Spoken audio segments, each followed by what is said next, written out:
you might know the Bongcloud as a bad chess opening. Still, a good chess player might get away with using it for the lulz against their less strong opponents.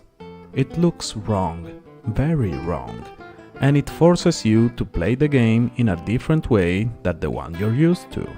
Well, all of these characteristics are also shared by a minesweeper opening. That's why I decided to call it with the same name. To be fair, minesweeper Bongcloud is actually a very useful opening to be familiar with, even though in 40% of expert games it is just that, a suboptimal, fun and weird opening. In about 4% of games, it is actually the best approach to the position. I'm Buoy, this is Minesweeper Opening Strategy, and in today's episode we're going to dive into the Bongcloud.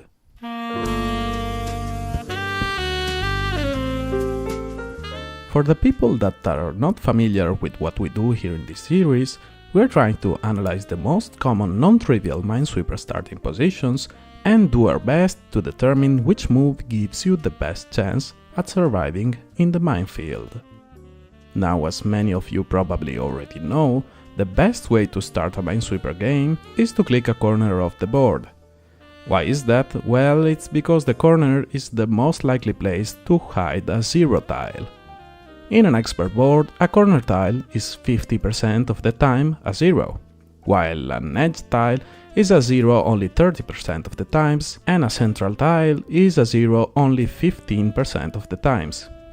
We mastery players like zeros because they expand outwards, giving you information about many different tiles, and the more information you can get, the less likely you are going to rely on guessing, and consequently the less likely you are going to explode and lose the game. Now, of course, getting a zero is no guarantee. About 40% of the time you'll uncover a 1 instead, and that's where the Bongcloud comes into play. Instead of clicking another corner of the board, you can go crazy and go for this move instead. Just as chess's Bongcloud has no regard for king safety, minesweeper Bongcloud has no regard for finding zeros. So what's the idea here? Well, while it is true that finding a zero is more likely with the corner move, if you don't find a zero on the corner, you will have to risk exploding 21% of the time in the third corner. If you go for the Bongcloud and don't find a zero, you will instead be greeted by a series of much safer moves. This weirdly good quality about the Bongcloud has brought me and also the master god himself Scar to consider the fact that it might be even better than the standard approach. We realized it was not, but remember when I told you at the start of the video that the Bongcloud was the best approach 4% of expert games? That's because on 4% of games you will run out of corners to click, and in those cases the Bongcloud goes from a quirky option to a must-play brilliancy.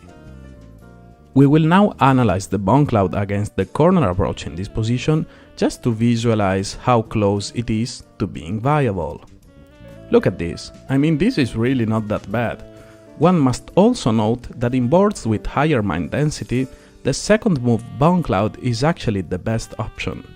This is in concordance with the strongest minesweeper entity in the universe, MSCoach's solver. Okay, enough chit chat.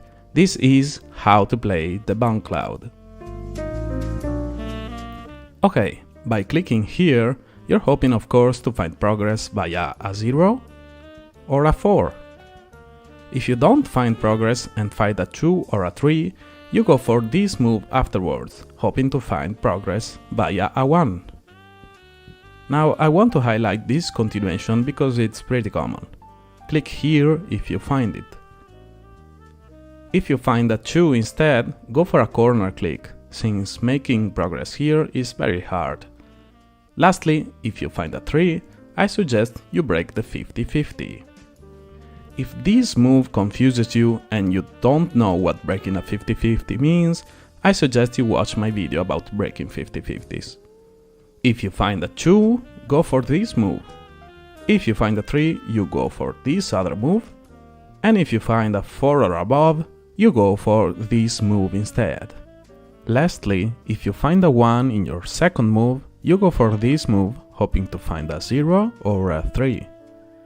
If you find a 2 instead, you go for this move that gives you progress 100% of the times. It is not the best quality progress, but hey, it's still progress. Finally, if you uncover a 1, you should go for this move hoping to find a 1. And oh, would you look at this? Now you know how I got to the position of episode 10 of the video series called Cool Minesweeper Puzzles. Can you still remember the solution? Anyway, hopefully you learned something new. I am stoked whenever a player tells me that my videos made their interest in mastery reinvigorate, especially when the message is from the new world record holder Patux. Congrats! Subscribe so we can get to 420k subs with this video, because that seems fitting. Also like the video if you, well, liked it, and I'll see you soon with another video.